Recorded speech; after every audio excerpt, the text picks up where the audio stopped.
بسم اللہ الرحمن الرحیم۔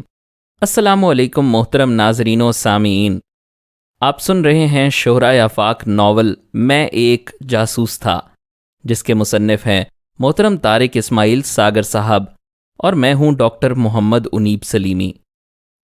تو آئیے محترم ناظرین و سامعین، ہم بڑھتے ہیں اس کہانی کی 27ویں قسط کی جانب۔ قریباً آدھی رات کے بعد ہماری تربیت مکمل ہوئی۔ ہمارے سونے کا بندوبست بھی اسی جزیرے میں کیا گیا تھا۔ صبح ناشتے کے بعد ماہی گیروں کے بھیس میں مختلف ٹولیوں کی شکل میں ہمیں اسی طرح واپس لایا گیا جس طرح ہمیں وہاں پہنچایا گیا تھا۔ ساحل سمندر سے ہی ہم ایک دوسرے سے علیحدہ ہو کر اپنے اپنے ٹھکانوں پر پہنچے تھے۔ اشوک پرانا کارکن ہونے کی وجہ سے خاصا محتاط ہو چکا تھا اور مجھ سے صرف مطلب کی گفتگو ہی کیا کرتا تھا۔ وہ تو اوپر کمرے میں چلا گیا، میں نے قریبی ہوٹل کا رخ کیا۔ اپنی تربیت کے مطابق ہوٹل میں ایک علیحدہ کیبن میں بیٹھا تھا۔ یہ دوسرے درجے کا معمولی سا ہوٹل تھا، لیکن یہاں زیادہ تر شرفا قسم کے لوگ ہی آیا کرتے تھے۔ ایک بیرے کو میں نے چائے لانے کو کہا۔ چائے اور ایک بند لفافہ اکٹھے ہی مجھ تک پہنچے تھے۔ لفافے سے ایک چھوٹا سا رکا برآمد ہوا۔ یہ میرے دوستوں کی طرف سے میرے لیے نیا حکم تھا، جس کی تعمیل مجھے آج ہی کرنی تھی۔ میں نے تمام مقامات اور ہدایات کو ذہن نشین کیا اور کاغذ کو لفافے سمیت تلف کر دیا۔ واپس اپنے کمرے میں پہنچ کر میں نے اشوک سے کہا کہ ایک واقف کار اچانک مل گیا ہے۔ اگر میں نے آج رات اس کے پاس قیام کرنے کی دعوت مسترد کر دی تو وہ خواہ شک میں پڑ جائے گا، اس لیے آج مجھے چھٹی پر ہی سمجھا جائے۔ اشوک نے حسب توقع مجھ سے یہ نہیں پوچھا کہ میں رات قیام کہاں کروں گا۔ وہ خود پنجابی تھا اور اسے علم تھا کہ بہت بڑی تعداد میں پنجابی کلکتہ میں مختلف مقامات پر روزگار پر لگے ہوئے ہیں، اور دوسرے صوبوں میں ایک واقف کار پنجابی کا دوسرے سے ملنا اس کے لیے بہت اہمیت رکھتا ہے۔ اگلے روز صبح ملاقات کا وعدہ کر کے میں وہاں سے روانہ ہو گیا۔ جانے سے قبل میں نے پرکاش کے نام یہاں سے موصول شدہ آرڈرز اور حالات لکھ کر خط پوسٹ کر دیا، جس میں اسے کہہ دیا تھا کہ مال بذریعہ بلٹی بھیج دے۔ میں مقامی مارکیٹ میں دے کر پیسے وصول کر لوں گا اور واپس آ جاؤں گا۔ مجھے معلوم تھا کہ اس عمل میں کم از کم 10-15 دن لگیں گے، اور اتنے عرصے کی مہلت ہی مجھے درکار تھی۔ پونم کو میں نے علیحدہ خط لکھا تھا، جس میں بابو جی سے متعلق کی جانے والی جعلی کوششوں کی رویداد سنائی تھی، اس کی جدائی کا رونا اور جلدی واپسی کا وعدہ۔ جس شدت سے وہ میری منتظر تھی، مجھے اس کا احساس تھا۔ میں نے اسے ماتا اور موسی جی کا دل بہلائے رکھنے کو خاص طور سے لکھا تھا کہ میری غیر موجودگی میں اسے گمسم رہ کر گھر والوں کو پریشانی میں مبتلا نہیں کرنا۔ شام تک کا وقت میں نے اپنے ٹارگٹ سے متعلق مقامات کے تفصیلی مطالعے میں بسر کیا، فرار کے امکانات کا بھی بھرپور جائزہ لیا، اور رات کو قریباً 10 بجے میں ساحل سمندر کے نزدیک ایک مخصوص مقام پر دبکا آنے والے حالات کا منتظر تھا۔ میں نے سادہ لباس زیب تن کا رکھا تھا اور اندھیرے کا ایک حصہ دکھائی دے رہا تھا۔ ویسے بھی یہ ڈھلتے چاند کی رات تھی۔ سمندر میں بہت دور کہیں کہیں مختلف بحری جہازوں کی روشن بتیاں کسی تھال میں رکھے ننھے سے دیے کی مانند دکھائی دیتی تھیں۔ یہ علاقہ بندرگاہ سے کچھ زیادہ دور نہیں تھا، اور کسی بھی وقت ساحلی محافظوں کے اس طرف آ نکلنے کے امکانات بھی موجود تھے۔ ٹھاٹھیں مارتے سمندر کی پرشور لہریں مجھ سے چند گز کے فاصلے پر ساحلوں سے سر پٹکتی جھاگ اڑاتی واپس اپنے پانیوں میں غرق ہو رہی تھیں۔ میں لہروں پر نظریں جمائے بیٹھا تھا، جہاں سے ہندوستان کا ماضی ابھرتا ڈوبتا اور میرے ذہن کو مختلف دھاروں پر بہاتا رہا۔ کبھی تو میرے تصور میں مسلمان فاتحین کے وہ بحری بیڑے ابھرتے جو انہی سرکش موجوں کو چیرتے سمندری طوفانوں سے ٹکراتے ہزاروں میل کا فاصلہ طے کر کے یہاں آئے، اور برہمنوں کے غرور کو پاؤں تلے روندتے انہی ساحلوں سے آگے بڑھ کر سارے ہندوستان پر چھا گئے۔ ان کی شمشیر جہانگیر کچھ انداز سے جہاندار ہوئی کہ بت صنم خانوں میں سہم گئے۔ سمندروں کی لہروں نے ان کی عظمتوں کو خراج عقیدت پیش کیا۔ آہن پوش لشکریوں کے سیلاب ان کی مجاہدانہ یلغار سے یوں ڈر کر بھاگے جیسے سورج کی تیز شعائیں اندھیروں کو چاٹ جاتی ہیں۔ بلند و بالا اور مضبوط قلعے ان کے جگر شگاف نعروں سے دہل گئے۔ نخوت اور غرور و تکبر کے بڑے بڑے لات و منات ان کے جذبوں کی شدت سے زمین بوس ہو گئے۔ انہوں نے مہابھارت کا طلسم پاش پاش کر دیا اور کالی کے خونخوار پجاریوں کو وہ سبق سکھایا کہ ان کی جھوٹی تاریخ کو ان کے زوم سمیت غرق ہونا پڑا۔ تصویر کا اگلا منظر بدلتا تو عیسائی راہبوں کے بجرے کلکتہ کے پانیوں میں ابھرتے اور سفید چمڑی والے سیاہ دلوں کے مالک سوداگر نظر آئے، جو تاجر بن کر آئے اور لٹیرے بن کر یہاں قابض ہو گئے۔ مسیحائی کے روپ میں انہوں نے ایسی ایسی نشتر زنی کی کہ تاریخ کے سینے میں سیاہ شگاف ڈال دیا۔ تیتو میر اور سراج الدولہ جیسے ہزاروں شہیدوں نے اپنے مقدس خون کا نذرانہ انہی ساحلوں کی نظر کیا تھا۔ اس دھرتی نے کتنے شہیدوں کا خون پیا اور پیاسی کی پیاسی ہی رہی۔ آج پھر چانکیا کے خونخوار بھیڑیے انہی ساحلوں سے اٹھ اٹھ کر پوربو پاکستان کی تقدس ماب دھرتی کا رخ کر رہے تھے۔ لہو کی چاٹ ان کو کشاں کشاں اس طرف بہائے لیے جا رہی تھی۔ قریباً 2 گھنٹے مجھے یہاں ہونے کو آئے تھے۔ میں بار بار بے تابی سے اپنے ہاتھ پر بندھی گھڑی کی سوئیوں کا جائزہ لیتا اور دوبارہ میری نظریں سمندر کے پرشور لہروں پر محیط ہو جاتی۔ 2 گھنٹے کے صبر آزما انتظار کے بعد امید کی کرن اندھیرے میں اس ٹارچ کی روشنی بن کر ابھری جو ایک سٹیمر سے جو ساحل سے آ لگا تھا چمکی تھی۔ یہ سٹیمر صرف اس لحاظ سے تھا کہ اس میں ایک انجن فٹ تھا، ورنہ تو کشتی ہی تھی، اور میرے خیال کے مطابق آنے والوں نے اس کا انجن کچھ فاصلے پر بند کر دیا تھا اور وہ اسے چپوؤں اور لہروں کی مدد سے یہاں تک لائے تھے۔ ٹارچ کی سبز روشنی 3 بار وقفے وقفے سے جل کر بجھی تھی۔ جواب میں دھڑکتے دل سے اپنی جگہ سے باہر نکلا اور ساحل پر پہنچ کر جواب میں وہی سگنل دہرایا۔ سگنل موصول کرتے ہی میں نے سٹیمر کو کنارے کی طرف بڑھتے دیکھا۔ میں وہیں ساحل سمندر پر زمین سے چپکا آنے والے واقعات کا منتظر تھا۔ اندھیرے میں ایک سائے کو میں نے اپنی طرف بڑھتے دیکھا۔ میرے دائیں ہاتھ میں پکڑے پسٹل کے دستے پر میری گرفت کچھ اور مضبوط ہو گئی۔ نوارد نے یہ احساس ہوتے ہی کہ وہ میرے قریب پہنچ چکا ہے تیز سرگوشی میں کوڈ ورڈ دہرایا۔ جواب میں نے بھی زمین سے اٹھتے ہوئے اسے مخصوص جواب دیا۔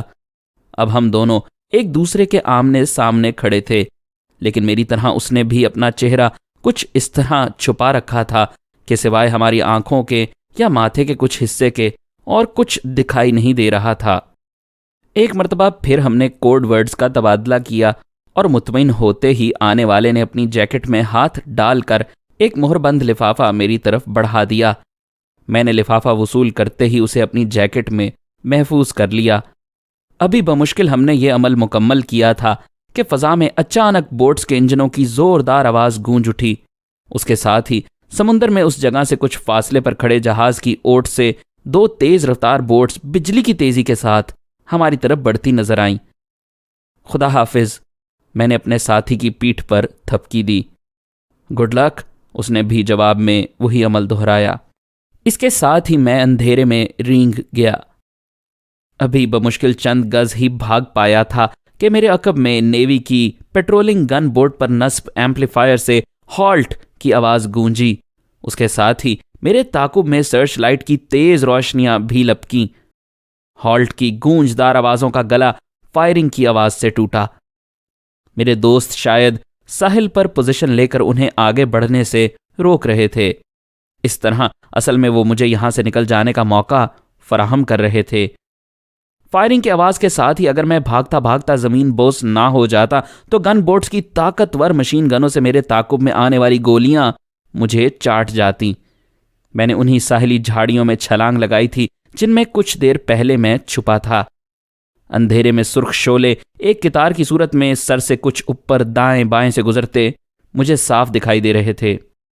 میرا دل اپنی تیز ترین دھڑکنوں کے ساتھ جانے کیسے ابھی تک میرے پہلو میں موجود تھا۔ کانوں میں فائرنگ کی زوردار آوازوں سے زیادہ شوں شوں اور شائیں شائیں گونج رہی تھی، جو عموماً ایسے ماحول میں دل و دماغ کو گھیر لیتی ہے۔ ہتھیلیاں پسینے میں بھیگ رہی تھیں، لیکن یہ ساری وقتی کیفیت تھی جو صرف چند لمحوں کے لیے مجھ پر طاری ہوئی، اور جب چند سیکنڈ بعد میرا ذہن بیدار ہوا تو سب کچھ خلاؤں میں کھو گیا۔ اب میں تھا اور میری جولانیاں، میری شریانوں میں انگارے تڑپنے لگے تھے۔ خطرے کے احساس نے ساری توانائیاں مجتمع کر کے مجھ میں سمو دی تھیں۔ میری آنکھیں آگ اگلنے لگیں اور جسم میں ایسی پھرتی سما گئی جیسی حملے کے وقت چیتے میں سما جاتی ہے۔ جھاڑیوں کی اوٹ میں لڑکتا، کروٹیں بدلتا، اٹھ اٹھ کر بیٹھتا اور بیٹھ بیٹھ کر اٹھتا، میں بمشکل 3-4 منٹ کے بعد ان کی رینج سے نکل چکا تھا، یا کم از کم اس پوزیشن میں آ گیا تھا کہ اٹھ کر تیز رفتاری سے بھاگ سکوں، اور اگلے چند منٹوں میں میں دیوانہ وار اپنے ذہن میں حفظ شدہ ایک سمت کا تعین کر کے بھاگ رہا تھا۔ اس اثنا میں کچھ سائے بھی مجھے اپنے دائیں بائیں بھاگتے دکھائی دے رہے تھے۔ یہ وہی دوست تھے جو اپنا سٹیمر پیچھے چھوڑ آئے تھے۔ میری سماعت بھاگتے بھاگتے ایک زوردار دھماکے کی آواز سے لرزی اور میں لڑکھنیاں کھا کر گر پڑا۔ یہ اس ٹائم بم کا کرشمہ تھا جو میرے ہمراہیوں نے اپنے سٹیمر میں نصب کر رکھا تھا۔ ایسے ٹائم بم گھیرے میں آ جانے کی صورت میں سمگلر اپنی لانچوں اور سٹیمر سے بھاگتے بھاگتے ان میں نصب کر دیا کرتے ہیں تاکہ بحریہ یا پولیس کو ان کے خلاف کوئی شواہد ہاتھ نہ آ سکیں۔ ان لمحوں میں جب کوئی اچانک گھیرے میں آ جائے، عموماً ہاتھ پیر پھول جاتے ہیں اور ہر شخص سوائے اپنی جان بچانے کے اور کسی بات کی فکر نہیں کرتا۔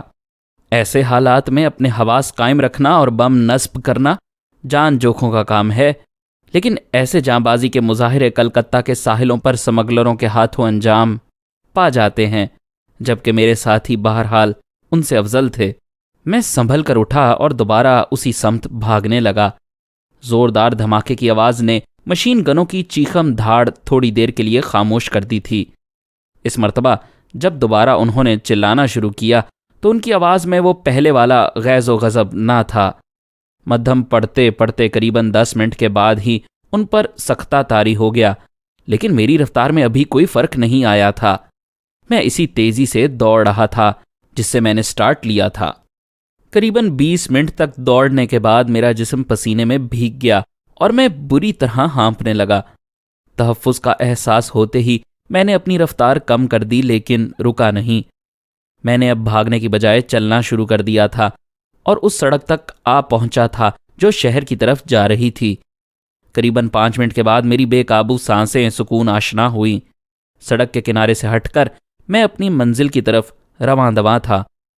اس پوائنٹ پر پہنچ کر جو میرا مقصود تھا، میں نے اس لفافے کو ڈیڈ ڈراپ کر دیا۔ امانت کو محفوظ طریقے سے منتقل کر دینے کے بعد میں خود کو خاصا ہلکا پھلکا محسوس کر رہا تھا۔ کلکتہ دن کو سوتا اور رات کو جاگتا ہے، اس سنے سنائے فکرے کی آج عملی تفسیر دیکھنے کو ملی۔ حالانکہ وہ سڑک جس سے میں گزر رہا تھا اتنی اہمیت کی حامل نہیں تھی، پھر بھی ہر 8ویں-10ویں منٹ کے بعد کوئی نہ کوئی سواری اس پر سے گزر رہی تھی۔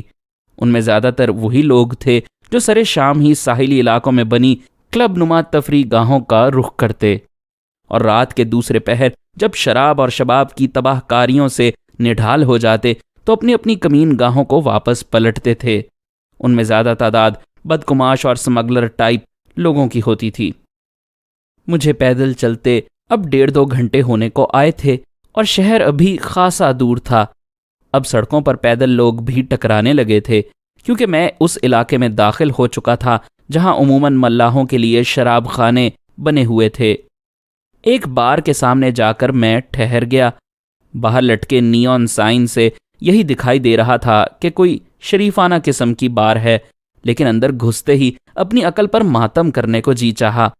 میں یہاں محض اس لیے آیا تھا کہ چند منٹ بعد جب باہر نکلوں تو میرے پاس پوچھ گچھ کا جواز موجود ہو، لیکن اب لینے کے دینے پڑ گئے تھے۔ یہ بار کسی دادا کی زد میں آئی ہوئی تھی اور اس کے گرگے مختلف کونوں میں ڈیرے جمائے بیٹھے تھے۔ قریباً ہر دوسری میز پر جوا ہو رہا تھا۔ میں اندر داخل ہوتے ہی کچھ پریشان سا ہو گیا اور چاروں طرف خام خواہ چور نظروں سے دیکھنے لگا۔ داخلے سے پہلے میں نے اپنی وضاقتہ مقامی لفنگوں جیسی بنا لی تھی۔ میرا گریبان سامنے سے کھلا تھا اور گلے میں ایک سرخ رنگ کا رومال بندھا تھا۔ ایسے حلیے میں ہی ایسی جگہوں پر جایا جاتا ہے، لیکن یہاں ایک بھول مجھ سے ہو گئی۔ جو میرا ذہن اس بات کی طرف نہ گیا کہ اس بار میں مقامی دادا کا عمل دخل بھی ہو سکتا ہے، جس کے لیے میں یقیناً اجنبی تھا، اور کسی اجنبی گرگے کا کسی مقامی دادا کی حدود میں گھس آنا ایسی خطرناک سرحدی خلاف ورزی تھی جس کا تصور بھی نہیں کیا جا سکتا تھا۔ ابے کیا دیکھتا ہے؟ میری گدی پر پڑنے والے زوردار ہاتھ نے میری توجہ اپنی طرف مبذول کرتے ہوئے کہا۔ کچھ نہیں بابا، پردیسی آدمی ہے، ادھر سالہ ایسے ہی آ گیا۔ میں نے اپنی خفت مٹاتے اور قریباً ڈرتے ہوئے اس موٹے تازے کرے شکل شخص سے کہا جو میرا مخاطب تھا، کیا بکتا ہے؟ دادا کو گالی دیا ہے سالہ؟ شراب کے نشے سے دھت ایک گنڈے نے لڑکھڑاتے ہوئے میری طرف بڑھنا شروع کیا۔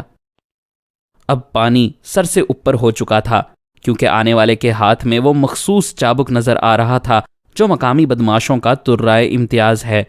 جیسے ہی وہ میرے قریب چابک لہراتا ہوا پہنچا، میری دائیں ٹانگ اوپر اٹھی۔ کچھ تو اس کی ڈگمگاہٹ اور اوپر سے میری زوردار لات، جس نے کن پٹی پر لگتے ہی اس کے 14 طبق روشن کر دیے اور وہ چابک سمیت الٹ کر پیچھے جا گرا۔ بار میں موجود باقی لوگ اس دوران سانس روکے ہم پر ٹکٹکی جمائے بیٹھے رہے۔ اس کے گرتے ہی کلکتہ کے بدماشوں کے پاس موجود ایک خاص وضاقتہ کے چاقو کی کڑکڑاہٹ گونجی، اور دوسرے ہی لمحے کونے والی میزوں سے 2 گنڈے اٹھ کر خطرناک ارادے سے میری سمت بڑھنے لگے۔ معاملہ 2 ہی گنڈوں کا ہوتا تو میرے لیے کوئی بات نہیں تھی، لیکن یہاں تو قدم قدم پر خطرات موجود تھے۔ میں نے پھرتی سے پسٹل نکالتے ہوئے انہیں للکارا۔ آگے بڑھتے ہوئے قدم وہیں رک گئے۔ اپنے پہلو میں کھڑے موٹے کو میں نے بے خبری میں اتنی زوردار لات رسید کر دی کہ وہ لڑکھڑاتا ہوا سامنے رکھی میز سے ٹکرا گیا۔ اس اثناء میں دروازے کے قریب پہنچ چکا تھا۔ میں نے ایک فائر بڑے سے بلب پر کیا اور مین سوئچ آف کر کے پھرتی سے باہر نکل گیا۔ میرے پیچھے چیخو پکار کی آوازیں سنائی دے رہی تھیں۔ میرا رخ بار کے ایک کونے میں کھڑی ٹیکسی کی طرف تھا، جس کے دروازے سے ٹیک لگائے ایک مریل سا ڈرائیور کسی سواری کا منتظر تھا۔ بنگلہ باسی، میں نے اس کے قریب پہنچتے ہی کہا۔ ادھر نہیں جانے کا صاحب، اس نے بڑی نخوت سے جواب دیا۔ کیا بکتا، چلو۔ میں نے پسٹل اس کی طرف لہراتے ہوئے اسے 2-4 گالیاں بک دیں۔ چلے گا صاحب، چلے گا، اس نے خوف سے تھر تھراتے ہوئے جواب دیا۔ دوسرے ہی لمحے ہم دونوں اندر تھے۔ خیریت گزری، گاڑی کا انجن ٹھیک ٹھاک تھا اور پہلی ہی اگنیشن پر سٹارٹ ہو گیا۔ جس وقت ڈرائیور نے گیئر بدلا تو باہر کے دروازے سے ایک طوفان بدتمیزی زوردار آواز میں گالیاں دیتا نمودار ہو رہا تھا۔ خوش قسمتی سے وہاں کوئی سواری نہیں تھی، ورنہ مجھے یوں بچ کر کوئی نہ جانے دیتا۔ تیز چلو تیز، میں پچھلی سیٹ سے ڈرائیور کو دھمکاتا رہا۔ وہ پوری رفتار سے ٹیکسی بھگا رہا تھا۔ پولیس کی کسی پیٹرولنگ جیپ سے ٹکراؤ کا کسی بھی وقت امکان تھا۔ گنڈوں کے تعاقب کا خطرہ بھی موجود تھا۔ ایک آبادی کے نزدیک پہنچ کر میں نے ٹیکسی روکنے کا حکم دیا۔ اس کی توقع سے بڑھ کر نوٹ اس کی طرف پھینکے اور فوراً ٹیکسی وہاں سے بھگا لے جانے کو کہا۔ ڈرائیور کبھی تو نوٹوں کی طرف دیکھتا تھا، کبھی حیرانگی سے میری طرف۔ اسے مجھ سے ایسے سلوک کی توقع ہرگز نہ تھی۔ شکریہ صاحب، کہہ کر اس نے ٹیکسی بھگا دی۔ میں بجائے آبادی میں گھسنے کے اس کی مخالف سمت میں چلنے لگا۔ رات گزارنا میرے لیے مسئلہ بنتا جا رہا تھا۔ پولیس کی نظروں سے چھپ چھپا کر کسی نہ کسی طرح میں نے وہ رات بسر کی اور دوپہر کے نزدیک اپنے شریفانہ حلیے میں واپس اپنی رہائش گاہ پہنچ گیا۔ دروازہ کھلا تھا، لیکن اشوک کی بجائے یہاں ایک اور شکل نے میرا استقبال کیا۔ یہ تھی سجاتا۔ کہاں رہ گئے تھے؟ اس نے چھٹتے ہی پوچھا۔ اس بات کا جواب دینا کیا ضروری ہے؟ میں نے اسی لہجے میں جواب دیا۔ ہاں، اور اس لیے کہ ہم اپنے کامریڈ کے متعلق جاننے کا حق رکھتے ہیں۔ میرا خیال ہے کہ ابھی تک کسی نے مجھے پرائیویٹ لائف کے متعلق روز نامچہ درج کروانے کو نہیں کہا۔ مسٹر پرکاش، آپ ڈسپلن کی خلاف ورزی کر رہے ہیں۔ مس سجاتا، آپ میرے پھڈے میں خواہ ٹانگ اڑا رہی ہیں، میں نے دوبارہ جواب دیا۔ چند لمحوں تک وہ ٹکٹکی باندھے مجھے گھورتی رہی۔ میں بھی ہونکوں کی طرح منہ پھلائے کھڑا رہا۔ ٹھیک ہے، ابھی نئے آئے ہو، جلد ہی تمہیں علم ہو جائے گا کہ سینئرز کا احترام کرنا چاہیے۔ مجھے اس بات سے انکار کب ہے کامریڈ؟ آپ مجھے تحریک سے متعلق کوئی بھی حکم دیں، میں تعمیل کروں گا، میں نے ایک پلنگ پر بیٹھتے ہوئے کہا۔ سجاتا کے ساتھ ایسا سلوک شاید آج تک کسی نے نہیں کیا تھا۔ وہ بگڑی ہوئی رئیس زادی تھی، گھر میں بھی اسے حاکم کی حیثیت حاصل تھی اور یہاں بھی۔ میرا مغرور قسم کا رویہ اور مار دھاڑ سے متعلق پہلے سے تربیت یافتہ ہونے نے اسے بہرحال کچھ سوچنے پر مجبور کر دیا تھا۔ کامریڈ، برا مت ماننا، اس نے نرمی سے میرے کندھے پر ہاتھ رکھتے ہوئے کہا۔ آل رائٹ، میں نے کندھے جھٹکتے ہوئے جواب دیا۔ ہماری ویڈیوز کو لائک اور شیئر کیجیے، کمنٹ سیکشن میں ہمیں اپنی رائے سے آگاہ کرتے رہیے۔ چینل کا سبسکرائبر بن کر بیل آئیکن دبائیں تاکہ آپ کو ہمارے نئے اپلوڈز کے متعلق نوٹیفیکیشنز ملتی رہیں۔